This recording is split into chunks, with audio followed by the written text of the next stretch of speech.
It is just to realize that you are a transparent channel. You cannot make it transparent. It is transparent. You have to realize it is transparent. You cannot make it. You have to realize that it is a transparent channel. Then things flow, and it is a unique channel. Exactly. You cannot compare it. अब किसी के साथ कोई अलग तरह से हो रहा है, हमारे साथ अलग हो रहा है. मान लीजिए कोई क्रिएटिविटी की फील्ड है, तो अब कोई 1000 चीज़ें कर लेता है, मैं 100 करता हूँ, या मैं 100 और 1000 करता हूँ दूसरा, कोई कंपैरिजन नहीं. मेरी डिवाइस में, मेरी जो प्रोग्रामिंग में वो ऐसे ही है. अब उससे क्या निकलेगा, नोबडी नोज. उससे कोई नहीं जानता, क्योंकि हम संसार में देखिए क्या उसके रिवार्ड से उसको जज करते हैं. चीज़ों की डेप्थ क्या थी, उनकी इंटेंसिटी क्या थी, वो मायने नहीं रखता. कभी कभी देखो क्रिएटिव फील्ड में ऐसा कितनी बार हुआ, किसी इंसान ने एक गाना बनाया और वो एक गाना इतना पॉपुलर हो गया कि उसको लोग पीढ़ी दर पीढ़ी जानते हैं, और किसी ने 1000 बनाए, आज कोई नहीं जानता उसको. ये वॉल्यूम पे नहीं डिपेंड करता. कभी किसी ने एक किताब लिख दी और आज तक लोग उसको नहीं भूलते, और लोग लाइब्रेरी भर गई किताब की, सब भूल गए. एग्जाम्पल देखो, अब जैसे तुलसीदास जी हैं, बहुत सारे संत हुए, तो संतों में एक तुलसीदास जी भी हैं. बहुत लोगों ने पोएट्री लिखी, उन्होंने भी पोएट्री लिखी. वो जो उन्होंने लिखा वो पोएट्री है. एक ड्रामा है, पोएट्री है. ड्रामा इन ए पोएट्री फॉर्म. अब वो इतना देखिए पॉपुलर है कि एक एक इंसान की जबान पे चीज़ें हैं. अब ये उनकी डेस्टिनी है, कॉस्मिक ऐसी हैपनिंग है. और एक किताब बस, उसके सिवा और कुछ लोग जानते नहीं. एक दो उन्होंने और लिखी हैं, लेकिन वो कोई, तो कौन कहाँ कैसे याद रखेगा ये कोई नहीं जानता. तो मेन चीज़ तो मुझे लगती है स्पिरिचुअलिटी यही है कि इस हैपनिंग को रियलाइज कर लेना और उस हैपनिंग पे सरेंडर कर देना, फिर चीज़ें अपने आप होंगी. और बहुत परवाह नहीं करनी. जैसे मैं अपना एग्जाम्पल बताऊँ तुमको, तो लाइफ में 2-3 फेज रहे मेरे इंटरेस्टिंग. सबसे पहली चीज़, अब ये मेरे साथ इनबिल्ट था. मतलब कभी कभी ये भी कहा जा सकता है कि मैं फॉर्चुनेट था कि ये इनबिल्ट था मेरे साथ, और देखने कोई और नज़रिया भी किसी का हो सकता है. क्योंकि मुझे फॉर्चुनेट ये था इनबिल्ट, कुछ भी हो रहा था मुझे उससे कुछ भी चाहिए नहीं था किसी से, नेवर एवर. आज भी जैसे, तो एक वक्त आया टीनेज में मैं था, तो मैंने पेंटिंग शुरू करी. मैंने कहीं सीखा नहीं, और एकदम से पेंटिंग और सब कलर कॉम्बिनेशन डिसेंड होने लगे, और बहुत करी, सैकड़ों पेंटिंग्स. समझिए हमारा आर्ट टीचर क्लास में था, तो फिर वो हमको खड़ा कर देता पढ़ाने समझाने के लिए, कैसे क्या होगी बता दो बच्चों. हमने क्लास में बताते थे, हमने करी नहीं. फिर एक दिन सडनली मेरा इंटरेस्ट उससे जाता रहा. अच्छा. एकदम. और मुझे उससे कोई भावनात्मक लगाव या भावनात्मक धक्का, दोनों चीज़ें नहीं लगी. जब आ रही थी तो बस मैं उसको आने दे रहा था, और शायद उसमें मैं कर पूरे फुल पैशन से ही रहा था उस चीज़ को. लेकिन जब वो गई तो फुल टोटल चली गई. और मुझे को उसका पीछे पछतावा भी नहीं हुआ कि अरे अब तो देखिए हम कुछ नहीं करते हैं या नहीं कर पा रहे हैं. वो चली गई. अच्छा, वो गई. देन पोएट्री पीछे भी थी पहले भी, लेकिन धीमे धीमे थी, थोड़ी थोड़ी. और फिर एकदम सरफेस पे फुल फ्लेज्ड. अब जैसे मैं पोएट्री न सुनाता हूँ न किसी को बताता हूँ, तो कोई ये नहीं जानता, जो मुझसे जुड़े लोग भी हैं, कि मैंने इतनी पोएट्री लिखी होंगी. यानी कि 2000 से 2500 के करीब पोएट्रीज हमने लिखी होंगी. वाओ, इतनी. और फिर इतना डिटैचमेंट हो गया कि मैंने बहुत सारी डायरीज खुद ही डिस्ट्रॉय भी कर दी. आपने डिस्ट्रॉय कर दी डायरीज, लिटरली. अभी इक्की दुक्की कहीं बची पड़ी होंगी तो पड़ी होंगी. मतलब डिटैचमेंट, इतना ज़्यादा डिटैचमेंट हो गया कि अनइमेजिनेबल. और जो पोएट्री आ रही थी बिना किसी कंपैरिजन और बिना किसी उसके, मैं ये कह सकता हूँ कि बहुत क्लास थी. यानी कि जो लोग उस समय मेरे टच में थे, सुनते थे, दे वर थ्रिल्ड. क्या मतलब, ऐसे भी लिखा जा सकता है, ऐसे भी कहा जा सकता है चीज़ें. लेकिन मुझे कोई लगाव नहीं था. समहाउ मैं एक चीज़ ये देख रहा था कि चीज़ें बस आ रही हैं, अपने आप आ रही हैं, फ्लो हो रही हैं बस. I am not the writer, बस मेरे थ्रू वो आ रही हैं. एक पोएट्री तो ऐसी हैपनिंग हुई मेरे साथ, बड़ी इंटरेस्टिंग थी कि मैं अपने टाउन में था, अच्छा। और अकेले था घर में उस दिन। और सुबह ऐसे ही 7:30-8 बजे, सुबह जल्दी उठता था, जल्दी नहा लेता था, तो सुबह 7:30-8 बजे ब्रेकफास्ट वगैरह करके बैठा और एकदम से जैसे कोई चीज़ नॉक करने लगती है तो कुछ लिखने की वो चीज़ नॉक करी। हमने पेन उठाया, मैंने लिखना शुरू किया और वो फ्लो करती रही, वो फ्लो करती रही, फ्लो करती रही। मैंने कम से कम 7-8 घंटे या 10 घंटे भी हो सकते हैं, 10-12 घंटे भी, बीच में थोड़ा उठाऊंगा इधर उधर, तो मैं लिखता ही रहा, लिखता ही रहा, लिखता ही रहा, लिखता ही रहा।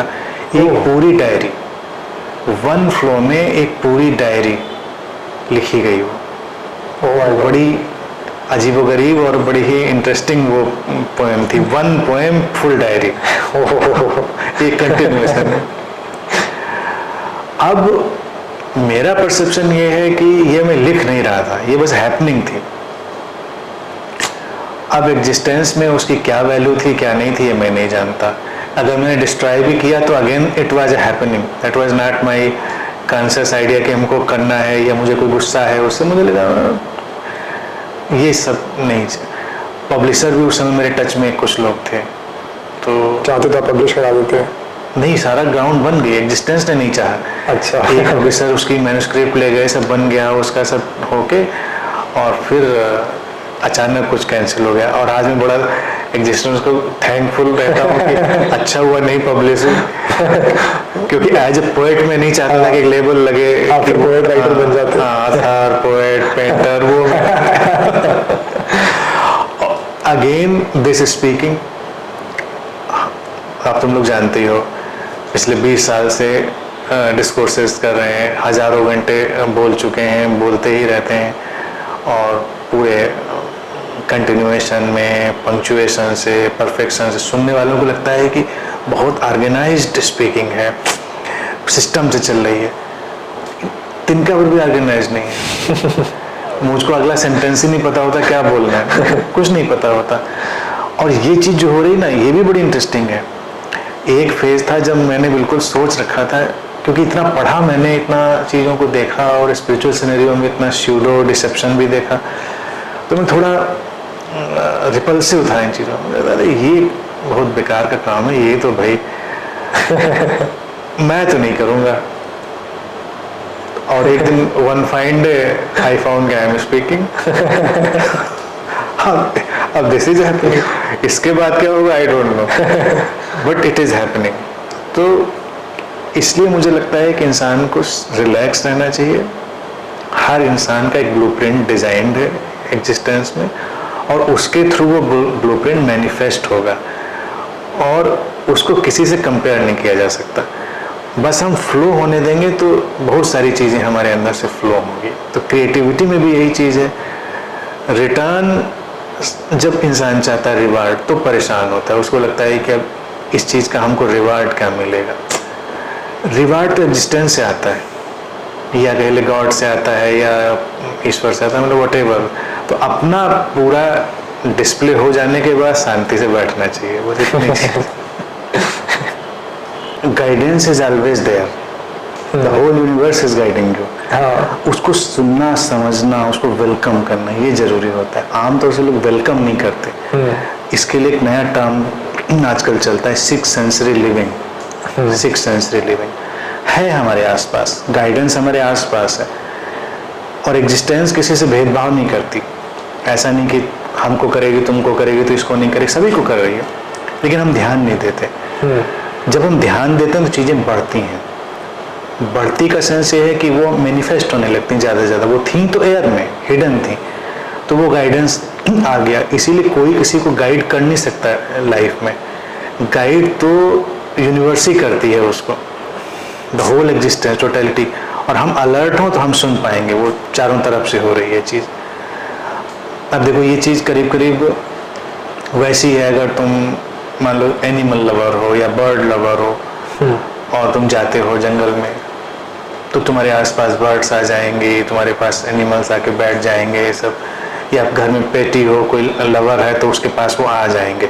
जो डरता है उससे वो या तो डराएंगे या उसके दूर भाग जाएंगे, वो नहीं आएंगे उसके पास।